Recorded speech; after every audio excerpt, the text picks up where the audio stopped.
বন্ধুরা, আপনারা বাড়িতে যে লেবু গাছটা লাগিয়েছেন দেখছেন সেই গাছটায় হয়তো ফুল হচ্ছে না, ফল হচ্ছে না, গাছ কেমন জানি ঝিমিয়ে যাচ্ছে।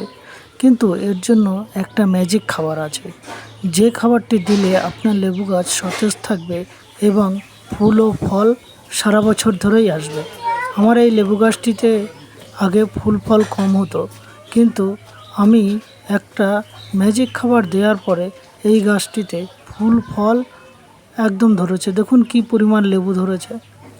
এই নিয়ে 3বার লেবু হলো। শীতের পরে একবার আমি লেবু এখান থেকে হারভেস্ট করেছি, মাঝখানে আর একবার হারভেস্ট করেছি। এখন আবার দেখুন বর্ষায় লেবু গাছে প্রচুর পরিমাণে লেবু ধরেছে। সেরকম ট্রিটমেন্ট কিন্তু আমি করিনি।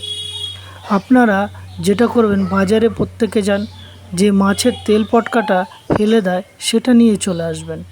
টবের একটা পাশে ওটাকে বেশ খানিকটা গর্ত করে ভরে দেবেন, দেখবেন গাছে ফুল ও ফলে ভরে যাবে।